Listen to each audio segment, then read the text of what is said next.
What did you think about Lady Diana? Well, I remember thinking what a very jolly and amusing and attractive 16-year-old she was. And, I mean, great fun, and bouncy and full of life and everything. And I don't know what you thought of me. Pretty amazing. Did it cross either of your minds that in 3 years' time you would be announcing your engagement, thinking of getting married? No. Not at all. Heavy is the head that wears the crown, but heavier is the burden of being next in line.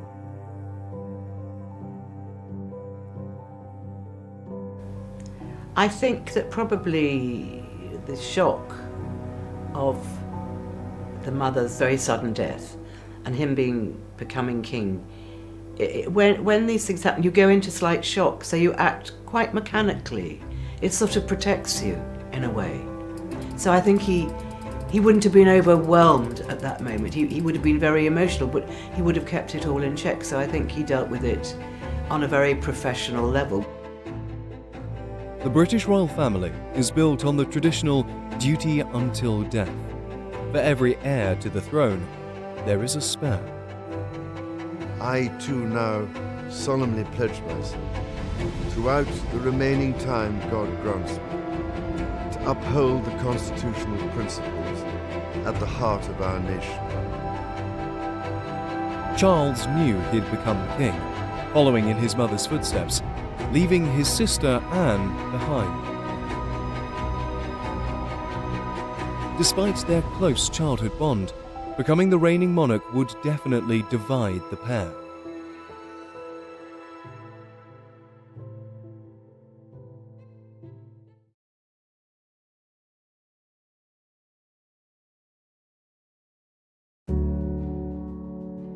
Unlike his mother, Queen Elizabeth II, Charles always knew he would one day become king. Becoming heir apparent at just 3 years old, Charles has become the oldest and longest surviving heir apparent in British history, and the longest-serving Prince of Wales, having held the title since 1958.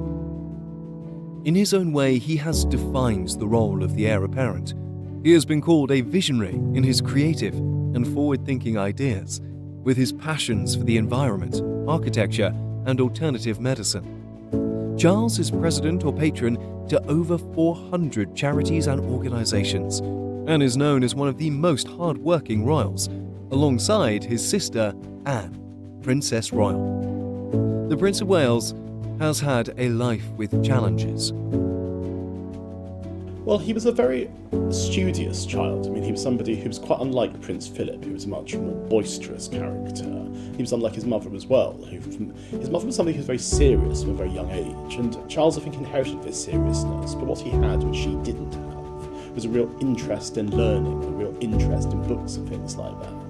This is seen as quite anomalous, because members of the royal family are not traditionally seen as intellectuals, but Charles, I think, was seen as somebody who had intellectual ideas and interests, possibly inculcated in him from his nannies from a very young age.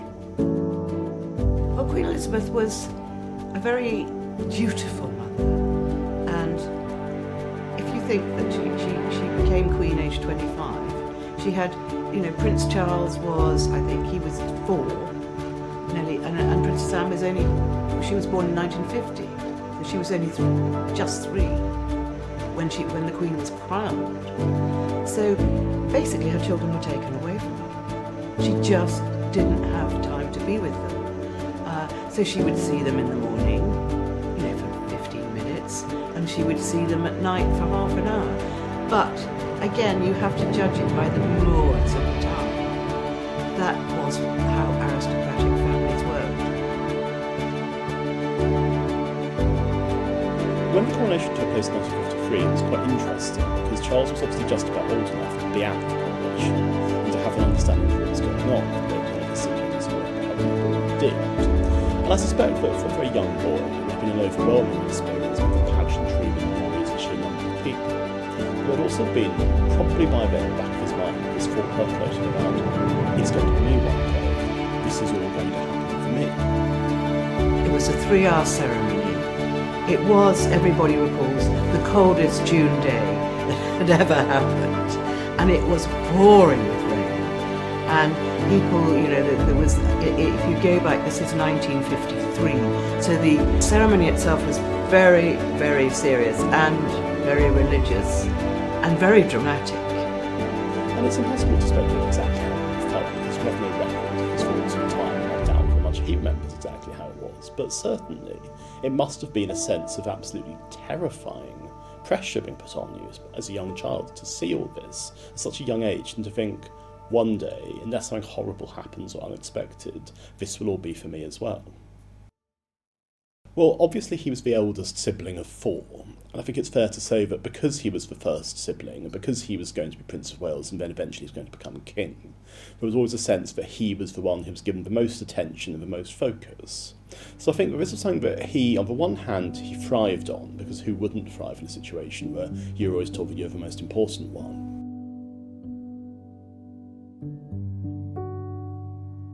The young prince suffered from bullying at school and bouts of homesickness as he was sent to Gordonstoun in Scotland, the alma mater of his father, Prince Philip. A school his father had hoped would make a man out of Charles and instill in him the qualities required in a young man who would one day be king.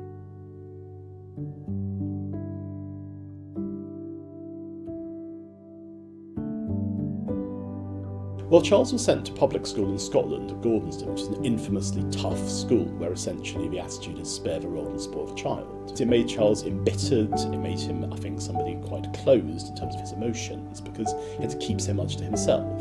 And he actually thought that Gordonstoun would be good for Charles because it was up in the north of Scotland, away from the press. It was meant to be wonderful outdoor life, and great emphasis was placed upon the training of the mind as well as the training of the brain. And Philip thought it would be perfect. I think the Queen and the Queen Mother probably thought that he would be, being such a sensitive young man, he probably would have been better to go to Eton. Prince Philip wanted his son to be an image of himself. He wanted him to be macho, and he wanted him to be sporty, and he wanted him to have a sort of very strong personality. Well, Charles wasn't like that at all. He was very timid. He wasn't particularly sporty. He was a little awkward, and he wasn't really the son that Philip hoped he'd have. So as Charles grew, their relationship just didn't work. It was quite common before Charles for monarchs to go up to Oxford or Cambridge. I mean, Edward VIII, when he was Prince of Wales, went to Magdalen College, Oxford, but most people went to university simply to acquire a tick box, whereas Charles actually went to Cambridge with the intention of studying. He was the first member of the royal family to have actually gone to university with the intention of doing a 3-year course and having a degree. But he had a very good time at Cambridge, because I think after the privations of prep school and boarding school, he found people he was comfortable with, he found an academic environment that he enjoyed, and he managed to act a lot as well. So I think you can say that Cambridge was in many respects the making of Prince Charles, and then of course when he became King Charles, he's still been somebody who's had very strong links to his old university, and he got a 2-2 in history in the end, which actually for somebody who came from a non-academic background was quite an achievement. I'm letting out a little slack now. Yes, taking up the strain. This is most exciting, ladies and gentlemen. I've never seen anything quite like it before. I think I got quite a large one here. It's really very large indeed.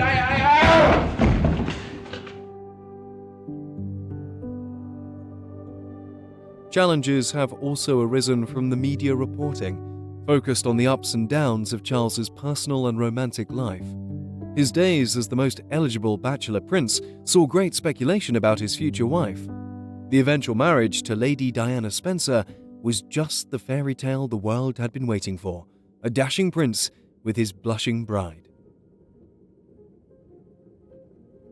Although Charles had been Prince of Wales for some years, it wasn't until the 1st of July 1969 that the Queen officially invested in him.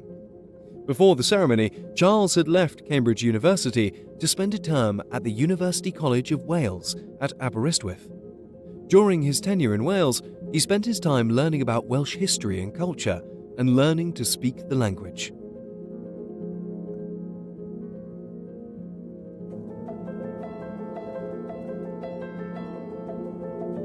Princess Anne, the Princess Royal, is one of the hardest working members of the British royal family. Known for her no-nonsense attitude, the princess has a very well-deserved reputation for hard work, commitment to her work, and charitable causes. Her brother's role was predestined, but hers was not, and she has spent many decades finding that role and redefining the meaning in her work. Although Princess Anne plays a vital part in the most famous family in the world, her story is less often told in the media. She may be the most hard-working member of the British royal family, but she isn't necessarily the most well-known. In recent years, however, a wave of popularity for the princess has developed following the Netflix series The Crown airing. Erin Doherty, who plays the princess, revealed her enthusiastic and genuine appreciation and fascination for Princess Anne and her work. Has it changed your perceptions of the royals, your perception of Princess Anne? I mean, honestly, I didn't really know anything about her, so I kind of got the call and I was like, okay, cool. And then I kind of went away and was like, oh wow, she's a real deal. She's this kind of royal rock star. Love her. I think she's brilliant. I just think she's honest and she just has no time for... She just doesn't want to waste any time like lying or pretending that she feels a certain way, especially when I think there's such a kind of politeness that you have to abide by within her family that I think when it comes to her personal life, she's so strictly the opposite because she has no time for it, which is brilliant. I just think she's great. Princess Anne is the only daughter of the Queen and Prince Philip, born only a couple of years after her brother Prince Charles on the 15th of August 1950. As her two younger brothers, Princes Andrew and Edward, were born several years later, Charles and Anne shared a close bond growing up.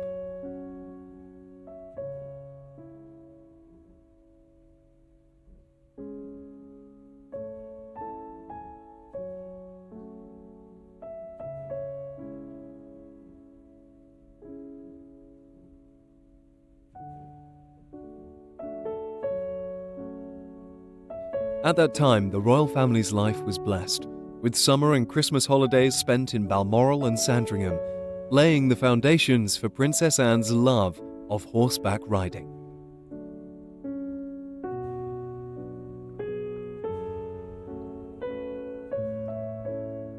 Many idyllic times were spent playing with her older brother and roaming free in the country estates. The princess had a secure and happy childhood.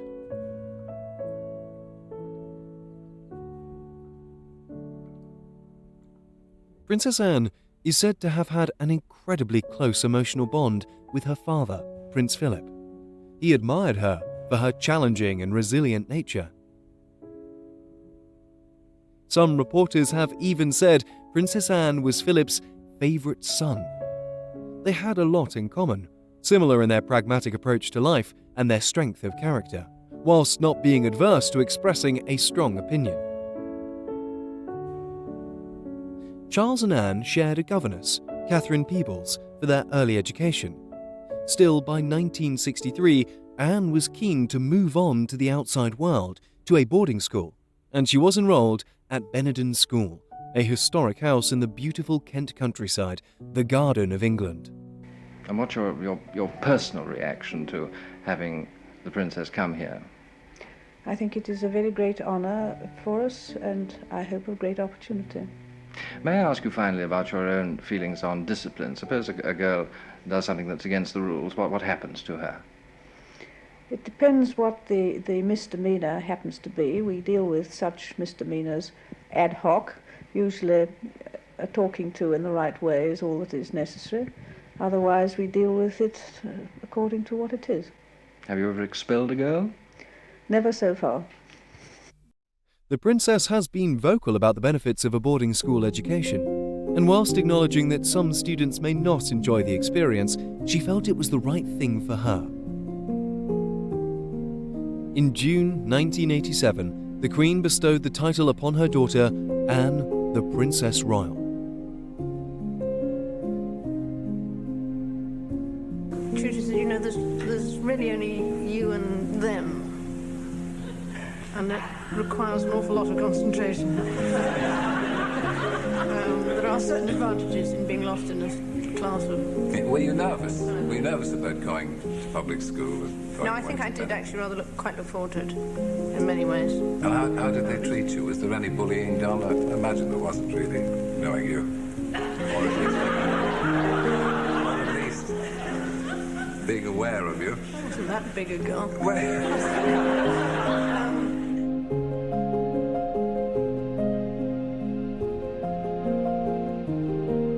Although the title is honorary, it is the highest honour that may be given to a female member of the royal family.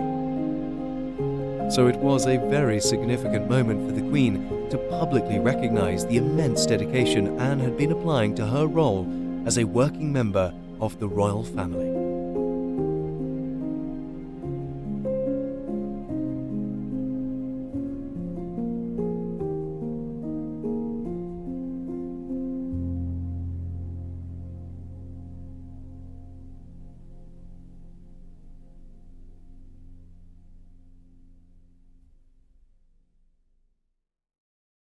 Experience the past like never before with History Hit's award-winning original documentaries and ad-free podcasts with our expert historians like Dan Snow, Susanna Lipscomb, Lucy Worsley, Mary Beard, Tristan Hughes and myself, Matt Lewis. Sign up for an exclusive discount using the link in the description and embark on your historical journey from the wonders of ancient Egypt and the life of Anne Boleyn to the rise of Napoleon Bonaparte and the discovery of Shackleton's endurance. Get history wherever, whenever, exclusively on History Hit.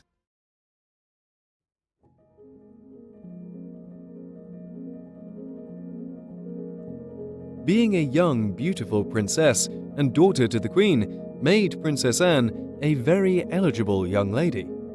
As with her brother Prince Charles, there was great speculation as to whom she would marry, although the pressure was relatively low, as her children in all likelihood would not end up as the future king or queen.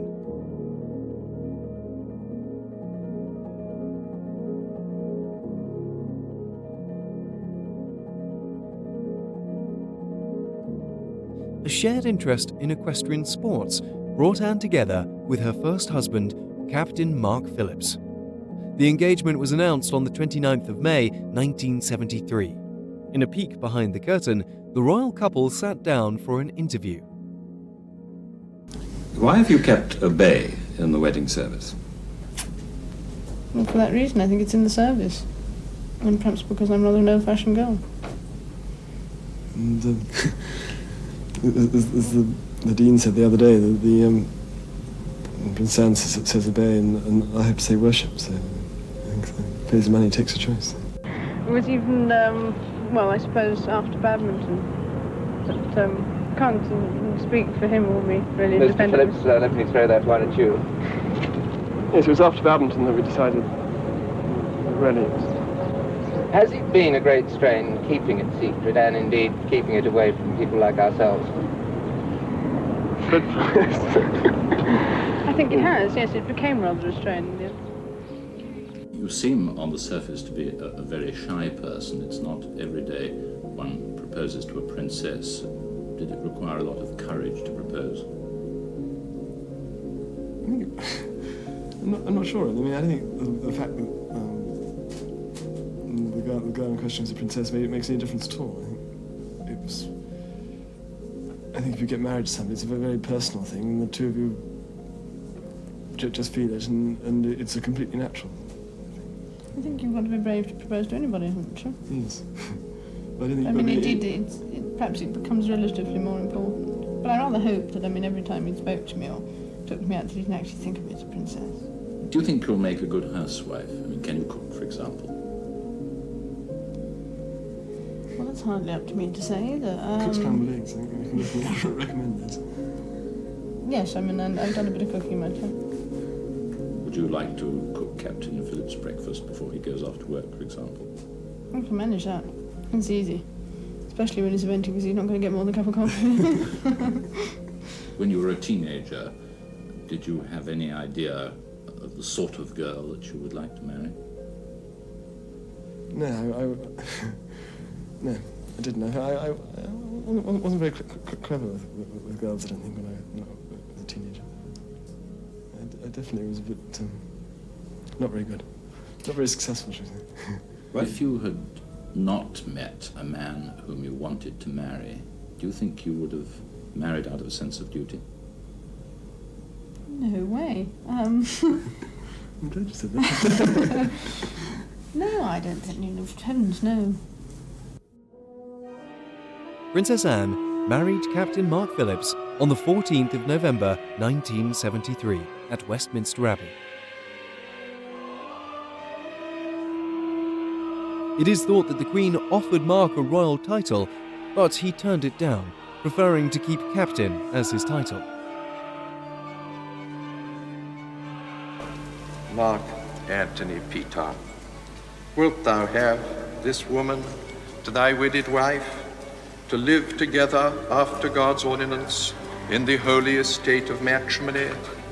Wilt thou love her, comfort her, honor and keep her in sickness and in health, and forsaking all other, keep thee only unto her as long as ye both shall live? I will.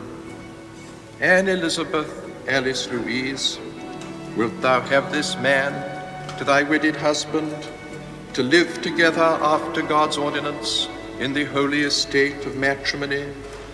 Wilt thou obey him and serve him, love, honor, and keep him in sickness and in health, and forsaking all other, keep thee only unto him, so long as ye both shall live?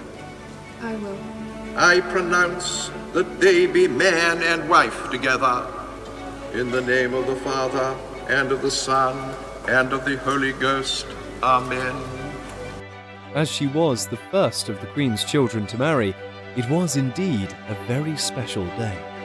Around 500 million viewers were estimated to have watched it on television. It also happened to be the 25th birthday of her brother Prince Charles. Last coach on the last stage of its journey through the forecourt and right into the centre courtyard of the palace. This really is coming home for the moment. Buckingham Palace really must be home to them all. And it comes into that central courtyard. We're looking at it through the glass window of the grand entrance. That entrance which must be so familiar to many people who've attended the garden party. Two postilions first, now the coach itself, before grace. There's the red carpet leading up the flight of staircase into the marble hall.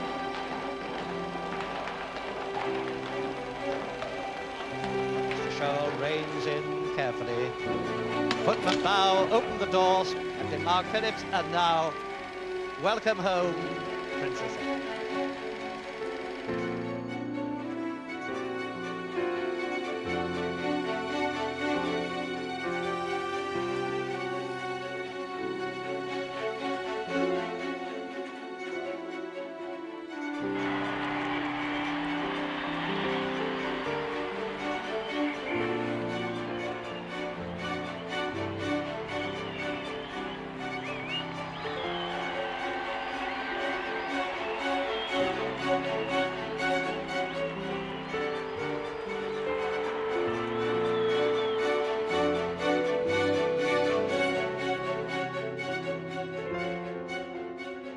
The couple's first child, Peter Mark Phillips, was born on the 15th of November 1977. And young Peter was the first grandchild for the Queen. So an extraordinary moment for Her Majesty and Prince Philip, as it was for Princess Anne and Captain Phillips.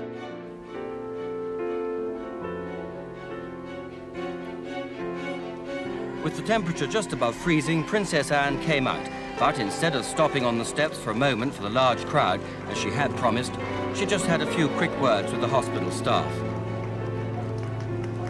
Nurse Zora Achroff held Paddington Bear, a hospital mascot. 2-day-old Master Phillips was carried out by Sister Delphine Stevens, the midwife who was present at the birth.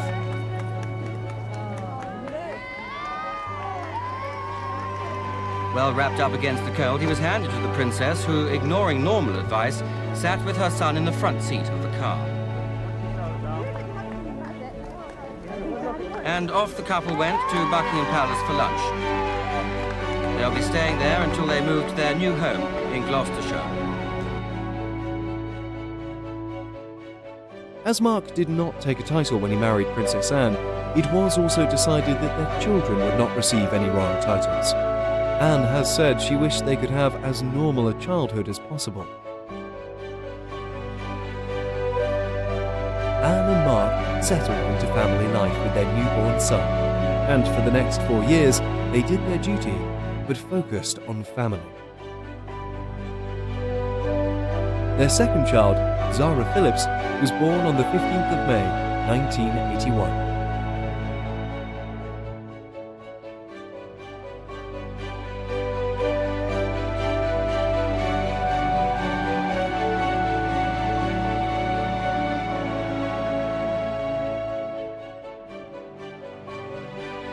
After the birth of Zara, trouble was slowly brewing in the marriage between Anne and Mark. They were reportedly rarely seen together. The initial spark had worn off, and both were thought to be engaged in extramarital affairs.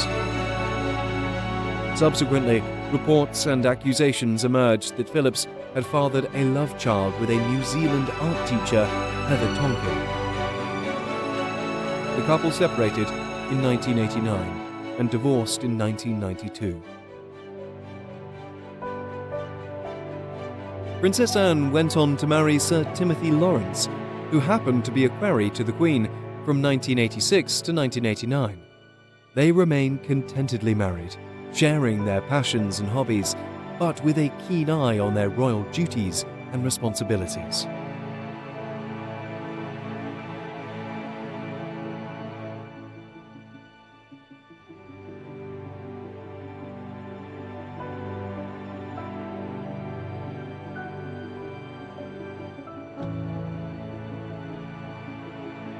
I think that the family generally thought with Charles that he shouldn't marry before he was 30, that he should date as many people as he could and see what came of that. And on the one hand, he wasn't necessarily the most outgoing of men. He wasn't necessarily somebody who was going to be a lady killer. But on the other hand, he was a Prince of Wales. There was no shortage of people who would have married him. He met Lady Diana Spencer in 1977 because he'd actually been dating her elder sister Sarah for a while. When he first met Diana, she was 16. And it was an unequal relationship because she was still a girl, but there was obviously a spark between them, a spark of interest. And of course at this stage, Charles was still seeing Camilla Shand, who later became Camilla Parker Bowles. So I think it's fair to say that on the one hand, the relationship with Diana was not necessarily an obvious love match from the beginning, but on the other hand, there was very much an interest on both sides. And she was somebody, perhaps because of her youth, who was not fazed by responsibilities that she'd have to take on as she became Princess of Wales. In February 1981, Charles and Diana announced their engagement and appeared in an interview that would go down in history. When the reporter asked if the couple were in love, Diana replied, "Of course." Charles added, "Whatever in love means," and there he planted the seed of doubt. Difficult to find the right sort of word, isn't it, really? Just delighted and happy. And I'm amazed that she's been brave enough to take me on. And I suppose in love. Of course. Whatever in love means. Well, it You obviously put your own means, interpretation. obviously means two very happy people. Yes. Once again, congratulations. Well, from us, congratulations. Thank you very much. Very kind. Charles's whatever love means is, I think, an attempt on his part to try and say, that's a ridiculous question, why are you asking me that? I'm not interested in responding to it. However, it was the worst possible thing he could have said, because for decades afterwards, that has been taken to mean he doesn't love Diana, he's doing this because he feels he has to, he's been forced into it, he couldn't care less, she could be anyone. And I think that a lot of the public ill will towards Charles comes about because it was that he wasn't in love with Diana, and that response, I think, has led to a lot of it.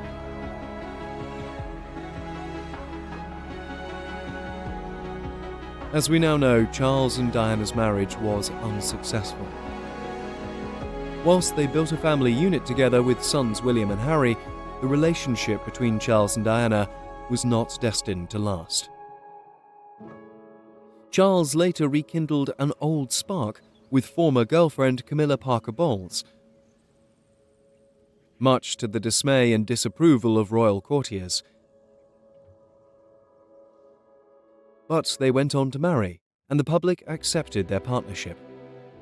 Well, Charles's marriage to Camilla in 2005 was a civil ceremony rather than a religious ceremony, and it was very much felt, I think, by everybody in the country that they'd finally managed to make each other happy. And I think that if they had been allowed to marry 25 years before, the world would have been a much better place for it. But I think that what had been done so cleverly was that Camilla had been seen during Diana's lifetime as a rather villainous figure, which she really isn't. She's a very charming, very lovely woman. And what happened was this PR campaign, a year or so after Diana's death, that Camilla and Charles were seen together in public. She was very much acknowledged as his companion. And eventually, it was quite a long time. It was 8 years between Diana's death and their marriage. He could not be accused of rushing into it. The Queen saw the change in Camilla, and she saw her dedication to duty, and she also saw her dedication to Charles, because she so helps him, and he wants her at his side, and she will be at his side. So she's almost in a Queen Mother type of role. You know, Queen Mother was there for her husband in his weaker moments, and I think Camilla will be there for Charles. When it came to his own family, Diana was well known to be a very hands-on mother, but Charles was a supportive parent too. William and Harry have praised their father publicly, and he has clearly set a strong example of the importance of hard work and generosity to others. After Diana's death, Charles had to step up and take more responsibility for William and Harry. Though the young princes were growing up and becoming more independent, it was undoubtedly challenging for them both.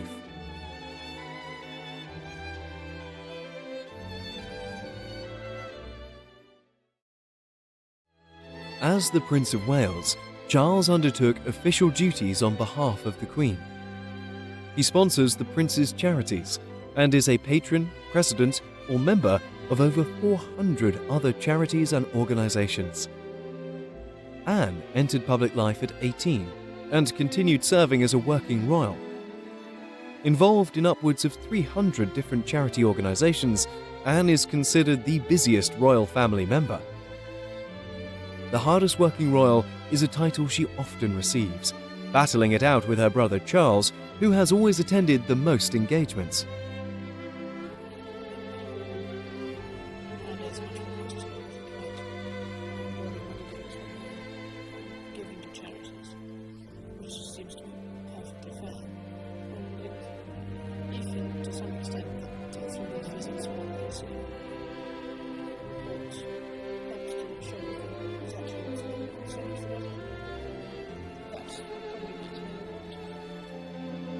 The monarch is the head of the armed forces, and it has always been a great tradition of the royal family that every member should engage in active service and lead by example, playing more than just a symbolic role. The Queen was the first female member of the royal family to serve full-time on active service as a member of the ATS during World War II. Is being treated just like any other trainee. Now visited by her parents and sister Margaret Rose at a training station in southern England, she shows them she knows a fan belt from a spark plug all right and isn't afraid to get her hands dirty. Her father gave her an officer's commission early in March. Papa and Mama seem to approve, too. Daughter is the first woman member of the royal family to join the services full-time. Prince Philip too was an active member of the Royal Navy during World War II. So for Charles, it was an essential next step for him as heir to the throne and future head of the armed forces. While studying at Cambridge University, Charles received flying lessons from the RAF. He went on to RAF Cranwell in Lincolnshire to train as a jet pilot, with his passing out parade in September 1971. Like his great-grandfathers, his grandfather and his father, he pursued a naval career, taking a 6-week course at the Royal Naval College in Dartmouth. Charles served on the guided missile destroyer HMS Norfolk, and then on 2 frigates, the HMS Minerva from 1972 to 1973 and the HMS Jupiter, in 1974. In steaming heat, Prince Charles's frigate, HMS Minerva, edged her way into Nassau Harbour.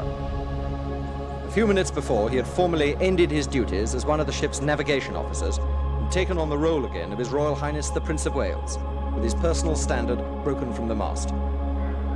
In the month that he's been with Minerva in the Caribbean, he several times visited the Bahamas Islands, but this was the first time he'd made an official visit. To get to Rawson's Place, where the welcome speeches would be made, the prince walked at speed through an aisle of shouting, yelling Bahamians, with security men running in front to clear a path for him. If it was all a bit confused, the prince showed no sign of being put out by it. The speeches were from a dais placed in front of the old Nassau landmark, the statue of the prince's great-great-great-grandmother, and were brief to the relief of those in full dress with the temperature in the 90s.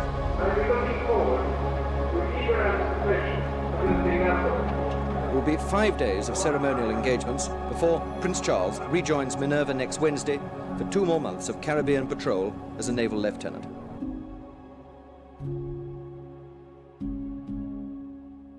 One of Princess Anne's great passions, just like her mother, is horses. But the ambitious princess furthered her passion, taking on an equestrian career alongside her royal duties. Influenced by her father, who excelled at polo and had a keen appetite for competition, it was in the royal blood to succeed at equine sports.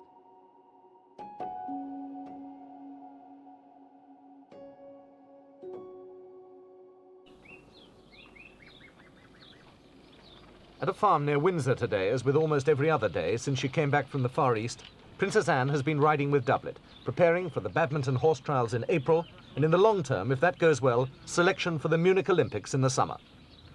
The princess is a specialist in the tough 3-day event that takes in a dressage with its 30 carefully prepared movements, 18 miles of cross-country riding, and on the last day, arena show jumping. After a layoff through the royal tour in Thailand and Malaysia, the princess is working back to fitness and accepting no more official engagements other than those already agreed to. The young princess began competing at 11 years old, winning a jumping event held at Windsor Park. She continued to ride during her school years at Benetton.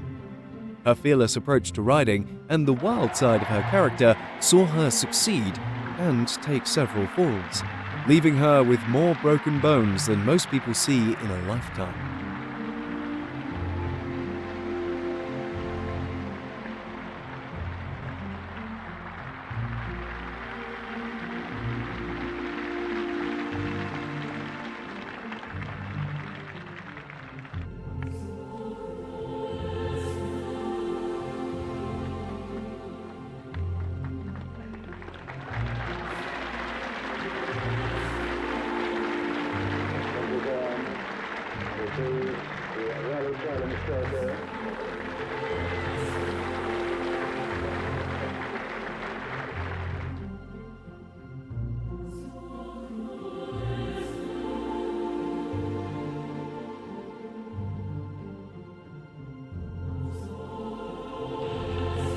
In the business, Princess Anne has a reputation of being a good competitor with a lot of endurance and a dislike of not winning. Mrs. Oliver feels that she's managed to help boost her confidence. For Princess Anne to get to the Olympics, she has to do well at badminton, get on the team shortlist, and then hold her form through the summer to the final trials only 3 weeks before the games start. The chairman of the selectors points out that she is by no means an automatic choice in an event in which Britain is traditionally strong. But as European champion, if she holds her form this year, she stands more than a good chance of getting into the team of 4.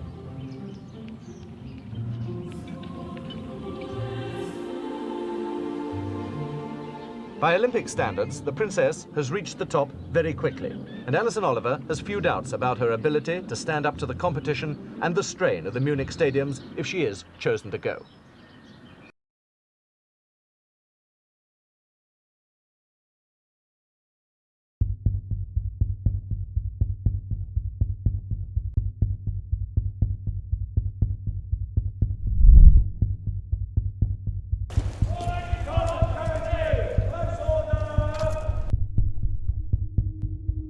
On the 8th of September 2022, Charles's life would change forever. At the moment of his mother's death, the Prince of Wales became King Charles III. The extraordinary reign of Queen Elizabeth II ended, and the day he had spent a lifetime preparing for had arrived. A moment he would later say he had dreaded his whole life. Buckingham Palace has announced the death of Queen Elizabeth II, the longest reigning monarch in British history. The Queen died peacefully at Balmoral this afternoon. The King and the Queen Consort will remain at Balmoral this evening and will return to London tomorrow. Buckingham Palace announced that the Queen was under medical supervision, and one by one members of the royal family were making their way to Balmoral to see the Queen. Charles and Anne returned to Balmoral to be with their beloved mother as she peacefully passed away. The end of the second significant Elizabethan era and a time of tremendous sadness for the family. Broadcasters announced her death and said the King and Queen would return to London the following day.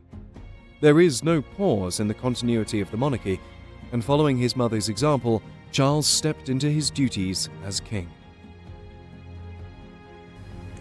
I think that probably the shock of his mother's very sudden death and him becoming king, when these things happen, you go into slight shock, so you act quite mechanically.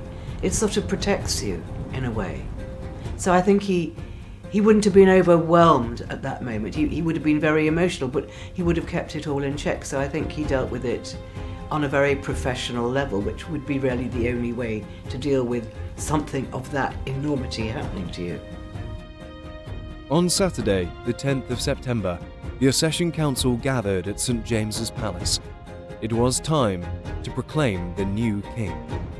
For the first time in history, this historic ceremony was filmed.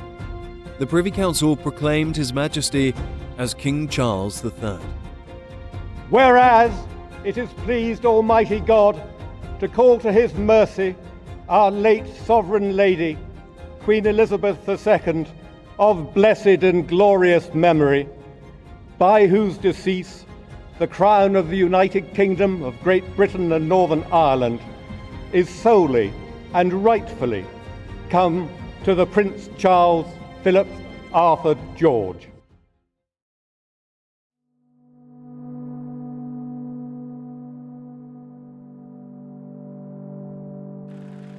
The late Queen and the King were very close. Her son, she had a wonderful relationship with him. Again, a fun relationship, which we all saw. We used to see different events in London when he would suddenly call her mummy and she'd pull a face at him, and there was a wonderful relationship.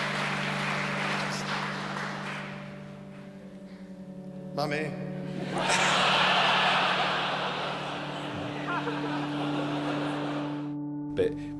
But they respected each other. I mean, he really respected his mother. He respected the fact that she was queen and everything that stood for.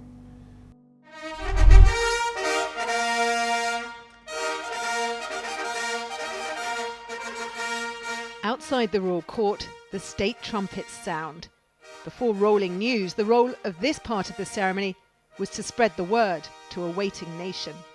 The Prince Charles Philip Arthur George is now, by the death of our late sovereign of happy memory, become our only lawful and rightful liege lord, Charles III. God save the King!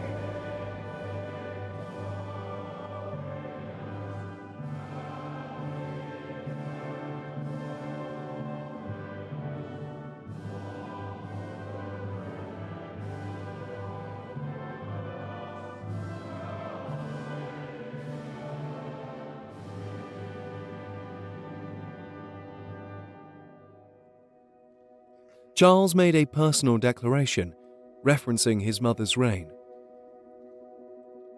My mother's reign was unequalled in its duration, its dedication and its devotion. Even as we grieve, we give thanks for this most faithful life.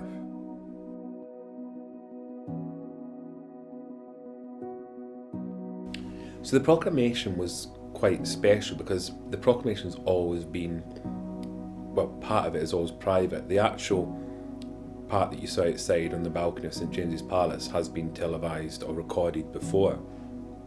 But what goes on indoors you never see. So the fact we actually got to see him actually doing the signing and everything was quite special.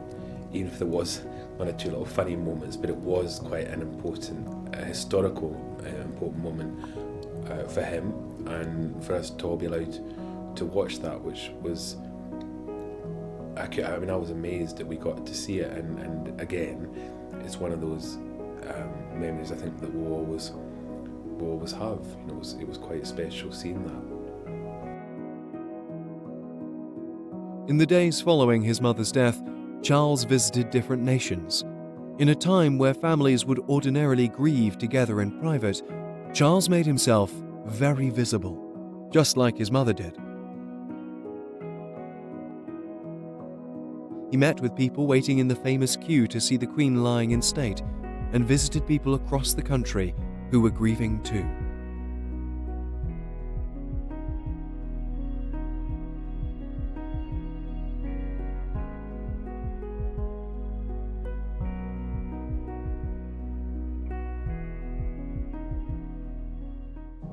Charles, along with his brothers and sisters, solemnly held a vigil at St Giles's Cathedral, and later at Westminster Hall, a touching and challenging moment for the siblings.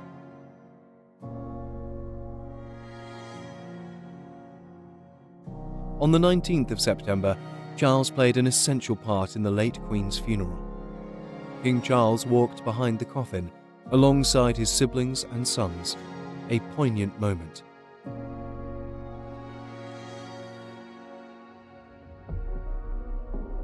It must be the most extraordinary experience to walk through the gates of Buckingham Palace as king, something you've done untold times before as Prince of Wales, and to feel this invisible garment of monarchy settling over your shoulders, because you start to think to yourself, well, what am I taking on? What is this responsibility? I mean, what does the future hold for me?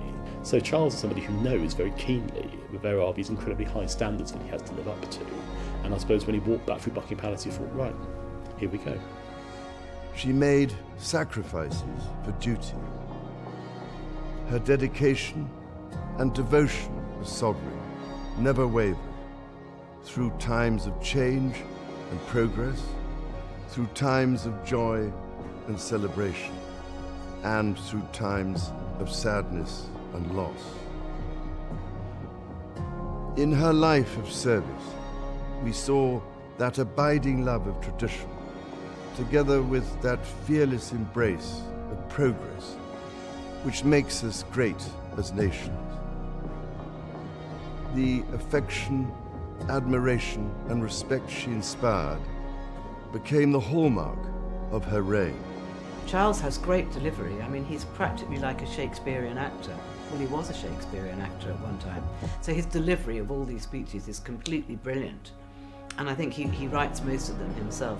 And he delivers it with superb timing and superb emotion. And so I think that a lot of people found that much more affecting than they were expecting to, because just as the Queen was a kind of grandmother to a nation, he was very explicitly offering himself as a substitute. And I think that many people who wouldn't expect they were going to be moved by it were moved by it. Queen Elizabeth was a life well lived, a promise with destiny kept, and she is mourned most deeply in her passing. That promise of lifelong service I renew to you all today. Arriving at St George's Chapel, a minor funeral service commenced.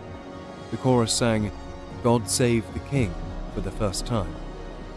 Charles, obviously so moved by the moment, struggled to hold back his tears. He is the sovereign. He is the king. The weight of the crown is now on his shoulders.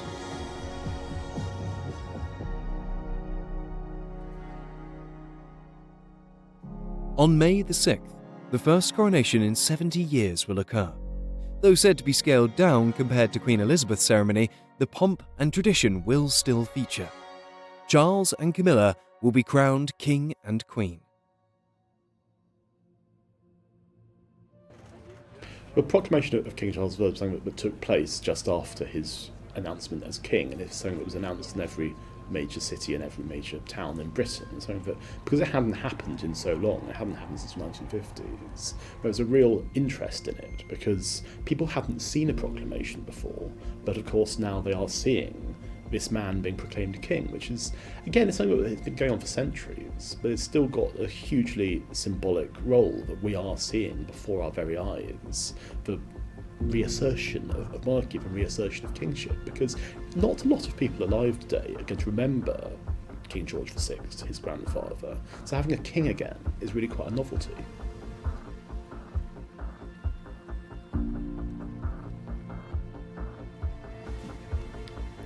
The role King Charles III played at his mother's funeral was very much head of the family and also king of the nation.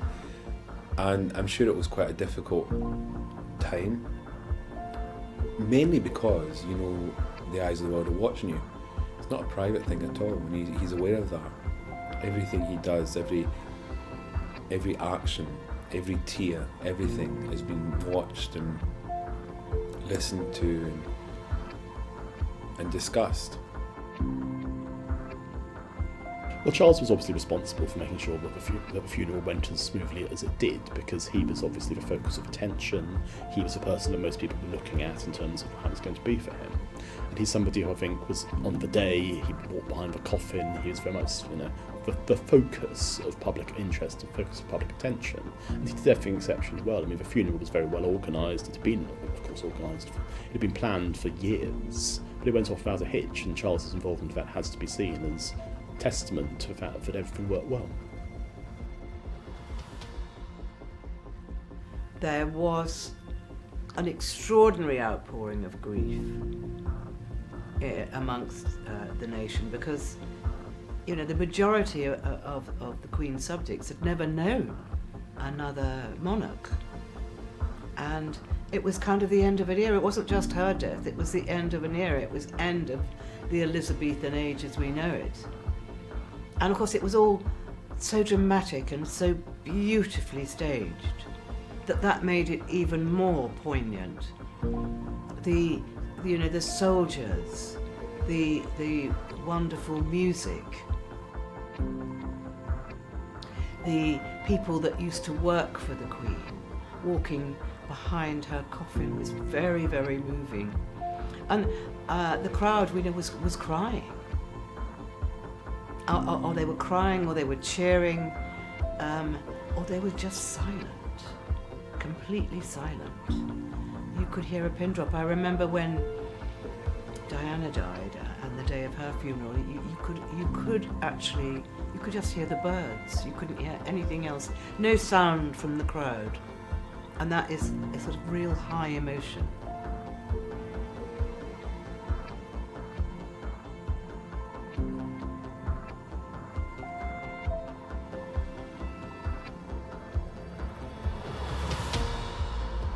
The first rendition in St George's Chapel of God Save the King, I think he nearly lost it, because it was so emotional, and the strong voices and the choir and everybody really, really meant God Save the King. And I think that was extraordinary for Charles. Must have been a very strange experience, because you hear this song, which you've heard a million times before, when it's about your mother, and God Save the Queen, and it's about the King, and it's about you. It must have been a very extraordinarily cathartic experience in a lot of regards, but also an overwhelming one.